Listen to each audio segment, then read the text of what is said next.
ചവറ നിയോജക മണ്ഡലത്തിലെ ഇടതുമുന്നണി സ്ഥാനാർത്ഥി സുജിത് വിജയൻപിള്ള.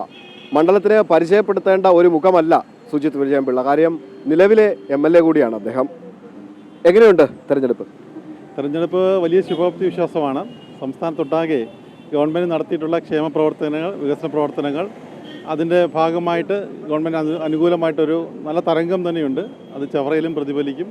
അതുകൂടാതെ നേരത്തെ സൂചിപ്പിച്ച കണക്ക് തന്നെ ചവറയിൽ കഴിഞ്ഞ 5 വർഷമായിട്ട് അത്യാവശ്യം നിറഞ്ഞ് പ്രവർത്തിക്കുവാൻ സാധിച്ചു. അപ്പോൾ അതിൻ്റെ അതെല്ലാം വോട്ടായി മാറും എന്നുള്ള വിശ്വാസം തന്നെയാണ്. തീർച്ചയായും ഒരു രാഷ്ട്രീയ പാരമ്പര്യമൊക്കെ അവകാശപ്പെട്ടുകൊണ്ട് മത്സര രംഗത്തില്ലേ, ഒപ്പം ഭരണരംഗത്തും.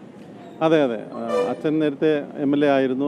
അതിലുപരി 41 വർഷം അദ്ദേഹം ഒരു പൊതുപ്രവർത്തനമായി ഒരുപാട് വർഷം നിന്നിരുന്നത്, 4 പതിറ്റാണ്ടോളം പ്രവർത്തിച്ചിരുന്നത്. അപ്പോൾ അതിൻ്റെ ഒരു പരിചയം ജനങ്ങൾക്കുണ്ട്. മകൻ എന്നുള്ള വല്ലാത്ത പരിഗണനയുമുണ്ട്. തീർച്ചയായിട്ടും അതെല്ലാം ഗുണം ചെയ്യും. തീർച്ചയായും മണ്ഡലത്തിൽ ഒരുപാട് വികസന പ്രവർത്തനങ്ങൾ കാഴ്ചവെക്കാൻ കഴിഞ്ഞു എന്നൊരു ആത്മവിശ്വാസം MLAക്കുണ്ട്. ഇനിയും എന്തൊക്കെയാണ് MLAയുടെ കാഴ്ചപ്പാടുകൾ?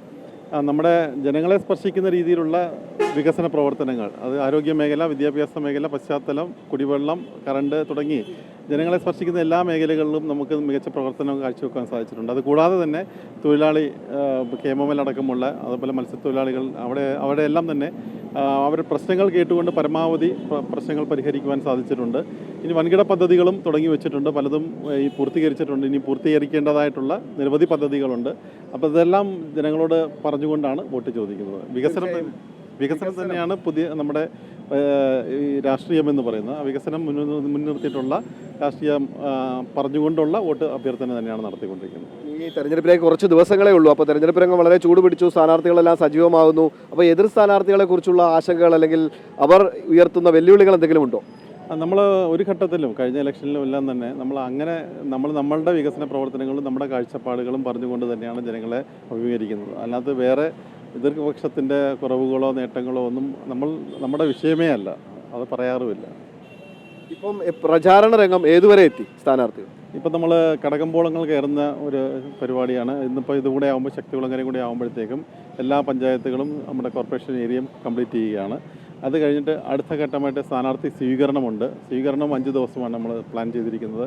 ഇതിനിടയിൽ പരമാവധി വീടുകളിൽ കയറി ഹൗസ് ടു ഹൗസ് ക്യാമ്പയിനിങ്ങും, അതുപോലെ തൊഴിലുറപ്പ് സൈറ്റുകളിൽ പോയിട്ടുള്ള പ്രവർത്തനങ്ങളും, തൊഴിൽശാലകളിൽ പോയിട്ടുള്ള പ്രവർത്തനങ്ങളും ഇതിന് 3-4 ദിവസത്തിനിടയ്ക്ക് സെറ്റ് ചെയ്യണം. വളരെ കുറച്ച് ദിവസങ്ങളേ ഉള്ളൂ. അപ്പോൾ കഴിയുന്നത്രയും ജനങ്ങളെ നേരിട്ട് കാണുവാനുള്ള പരിശ്രമമാണ് ഈ കാലയളവിൽ നടത്തിക്കൊണ്ടിരിക്കുന്നത്.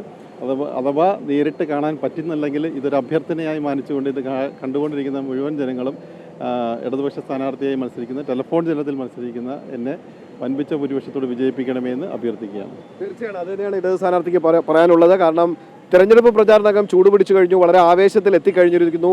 അതുകൊണ്ട് തന്നെ ആത്മവിശ്വാസവും ഒട്ടും കുറവല്ല സ്ഥാനാർത്ഥിക്ക്. പ്രദീപ് വാളത്തുങ്കലിനൊപ്പം സുധീഷ്, അമൃത ന്യൂസ്, കൊല്ലം.